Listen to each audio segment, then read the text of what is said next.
I know everybody in here is very familiar with Marcus Garvey already, but for the sake of the young brother right here, I'm going to show a 7 minutes short, and maybe in that 7 minutes, all of us may just find one or two little things that maybe we didn't know.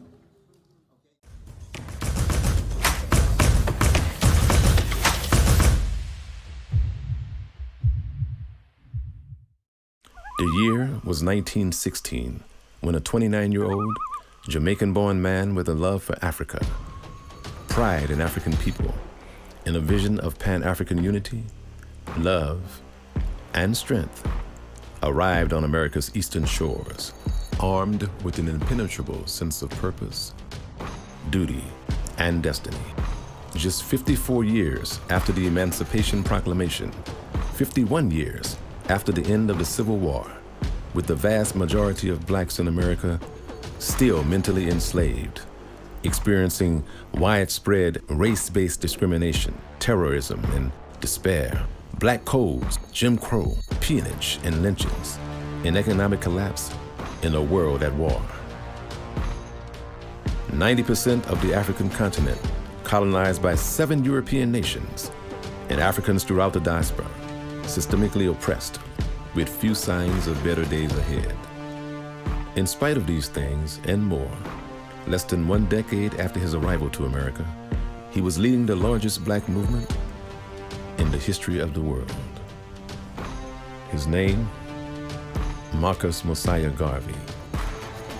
His organization, the Universal Negro Improvement Association, which he and his first wife, Amy Ashwood, previously launched in Jamaica in 1914.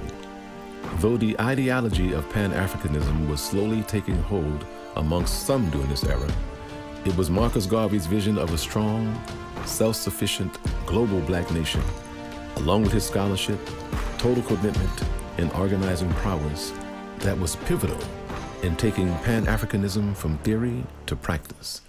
From May of 1917, when the New York branch of the UNIA was launched, the first branch on American soil, through June of 1923, the accomplishments of the UNIA against all odds and all efforts to stop them grew and grew. These accomplishments include over 4 million members worldwide, even more supporters, over 1,000 branches of the organization throughout 42 countries, the Negro World newspaper, a shipping company, the Black Star Line, the Negro Factories Association, wholesale, retail, and manufacturing businesses, grocery stores, restaurants, laundrettes, a printing press, tailor shop, black doll manufacturing, a trucking company, hotels, farms, a nursing agency, and a paramilitary division, established our flag, the red, black, and green, and established the Declaration of Rights of the Negro peoples of the world. The accomplishments made by Marcus Garvey in the UNIA laid a foundation of strength and self-determination that inspired widespread liberation movements, leading to 55 African nations winning their independence. His example is still used as the blueprint for progressive action around the world. Marcus Garvey, elected to serve as the Provisional President of Africa by delegates representing 25 countries, was and is a global symbol of black pride, unity, and self-determination.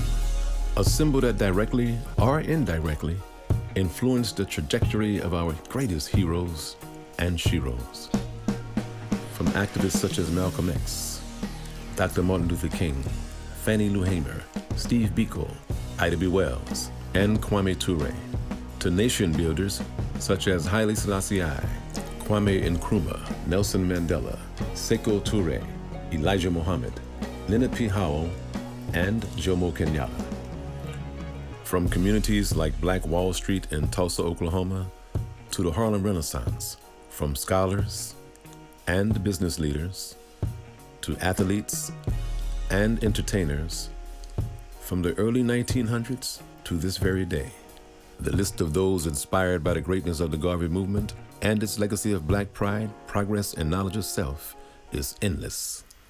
After being wrongfully convicted of mail fraud in 1923 and given a 5-year prison sentence, in 1927, his sentence was commuted and he was deported back to Jamaica, where he and his second wife, Amy Jacques Garvey, were met by the largest and most enthusiastic crowd in Jamaica's history.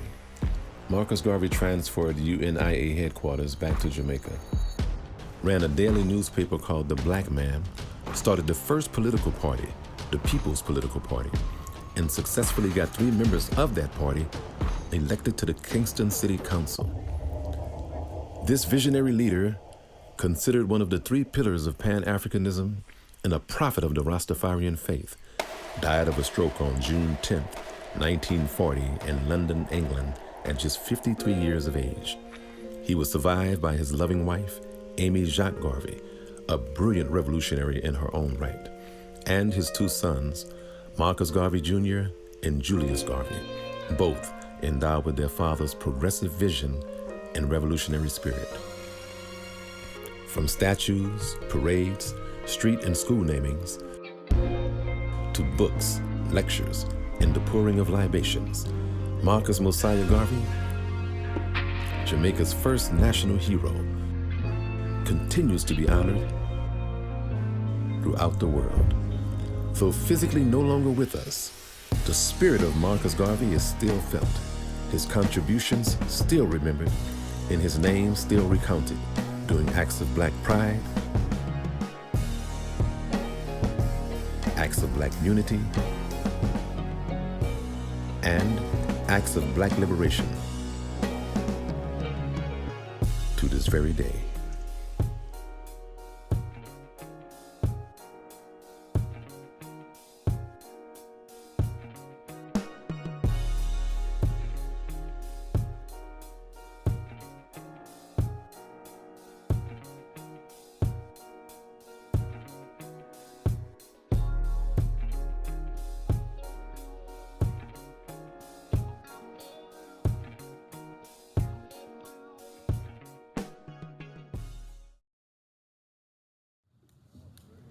Okay, hopefully you learned a little bit.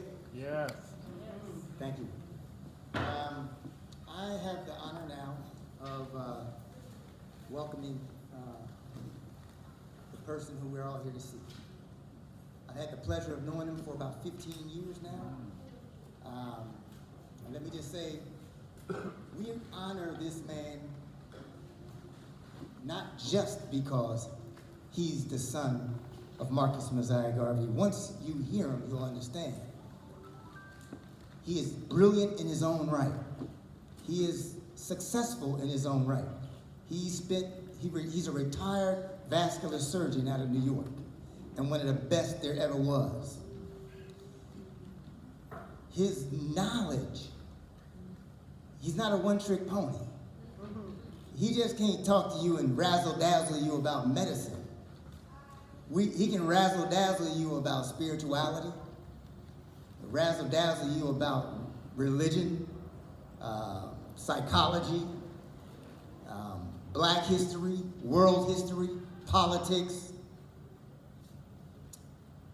I know y'all think I'm just a groupie. Yeah, let's see how many of y'all walk out here not a groupie. But there's about 8 billion people on the planet Earth. And out of those 8 billion people, the person that's coming up next is more so the representative of Black royalty than anybody else on this planet, because he comes from the hero of heroes.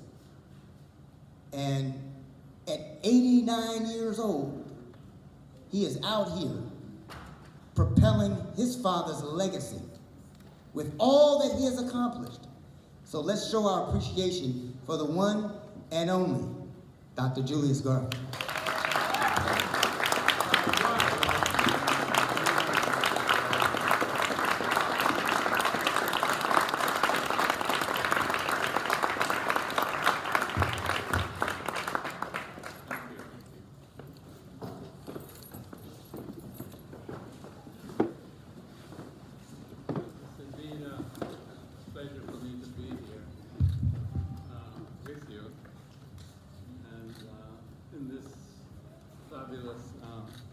face. And of course, I don't see Sister Makeda, but I'm told that she is responsible for this place almost all by herself. But I know she's had a lot of willing workers along with her. I spent a good, half an hour or more looking around at all the icons and all the history. And it's a major cultural center, one of the best that I've seen in a community.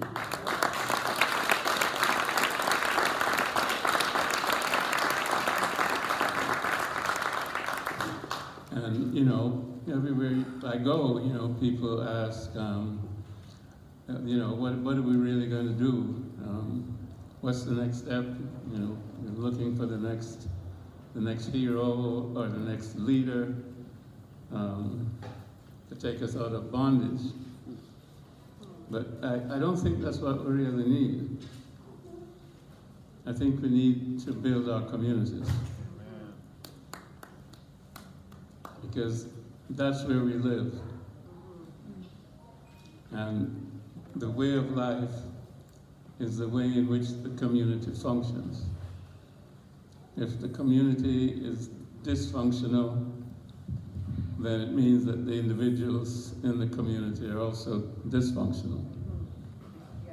So I think you're fortunate to be living in a functional community. Because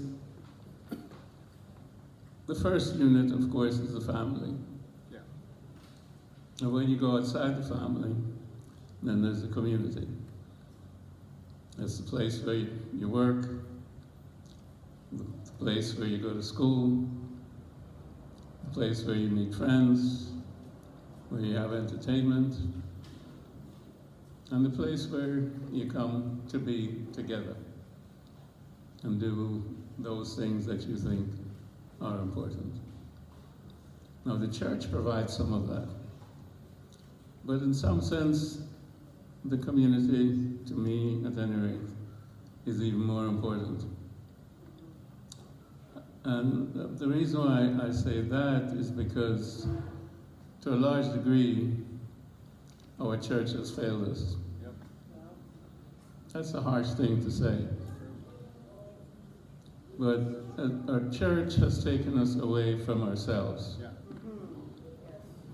And it's given us a religion that points us outside to a divine that is separate and different from who we are.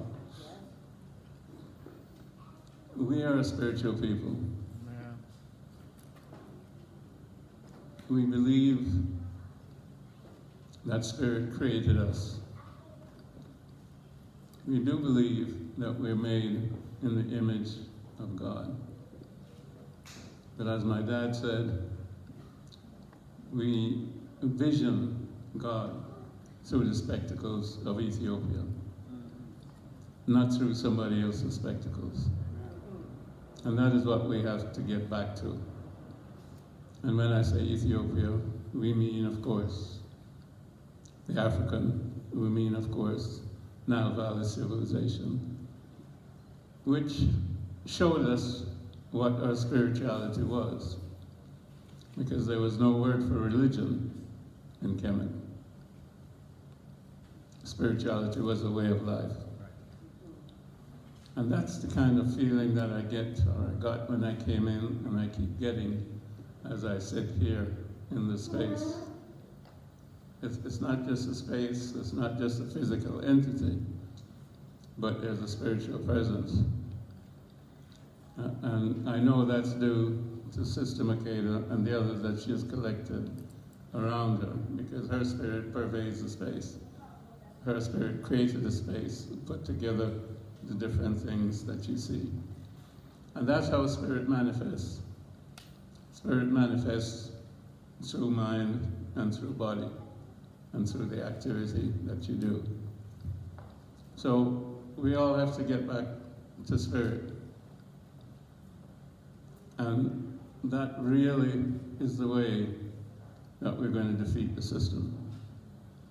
Because the one thing that the system could not break when they enslaved our forefathers and colonized our forefathers and brought us from the continent here to the Americas, they could not break our spirit. They never broke our spirit. They minimized the rebellions. They don't tell us all the rebellions, but you see them here. That's why I said the spirit is present.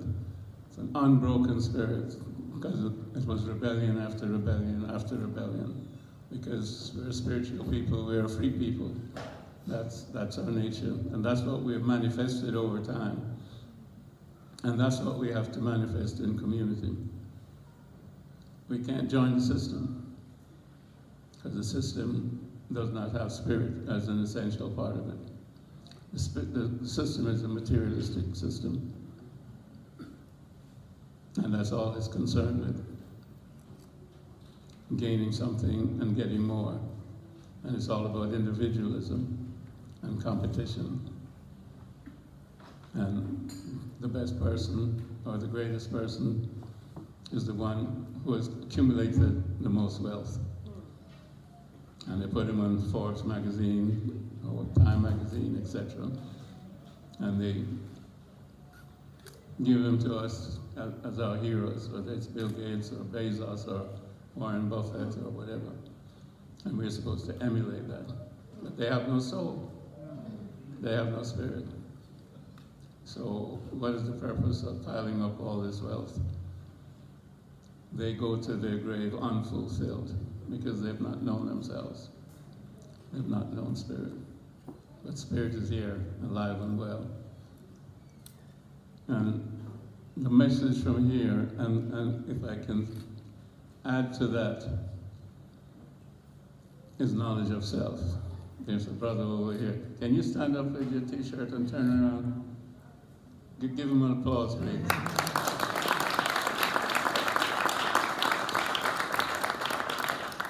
Because knowledge of self is the most important knowledge. If you know yourself, then that's the beginning of the knowledge of everything in the world. And if you know yourself, then you know that you're one with Source. Whatever you want to call the Source. You can call Source God, you can call it the unified field, you can call it Akasha. Our ancestors used to call it Nu, the primeval Nu. And that is the purpose of your life. You know, I look around, you see the Nguza Saba. I would add to that self-knowledge. So I'd make it 8 principles. Because with self-knowledge, then you can do everything else. I would start with faith, because faith is faith in our ancestors, faith in our traditions,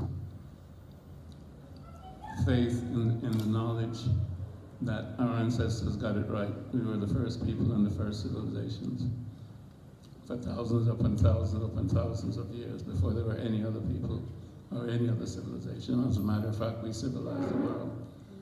So we have to have faith in our ancestors that they knew what they were doing, because they were the first people to have consciousness, to have knowledge of self and knowledge of the environment.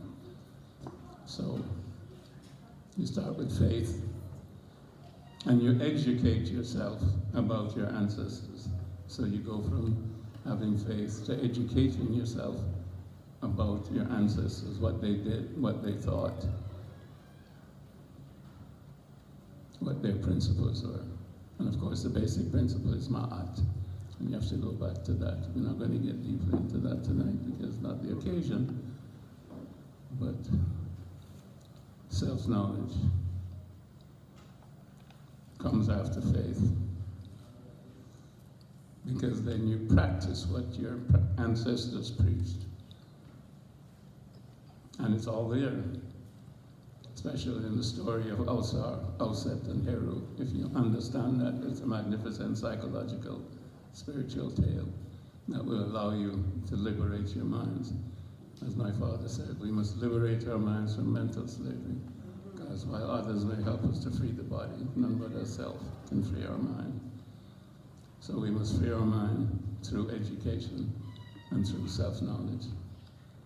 And then with that, you get to understand yourself, and then you get to understand your purpose in life. When you know your purpose in life, then you can creatively do what it is that you need to do. And that leads you to self-determination. So you go from self-knowledge and self-awareness to self-determination. And you do that in community, and that takes you to unity. Unity with your community. And then you go to collective work and responsibility and cooperative economics. And all of that is practiced in community. That's why community is important. There's you, the personal transformation that you must go through to make yourself fully human, fully who you are, and fulfill the purpose of your life within family and within community. So I give honor to Sister Makeda. I give honor to the space that she created, and I give honor to all of you here today who are part of this community. It is indeed my pleasure to be here. And something of my purpose is to really, shall we say, spread the word of Garveyism in terms of my father's legacy. What we've done is revise the Philosophy and Opinions, Volume 1, which was my father's speeches and writings that my mother put together while he was incarcerated in prison in Atlanta, Georgia, from 1925 to 1927. She was a significant part of his work and what he did, and subsequently in raising myself and my brother.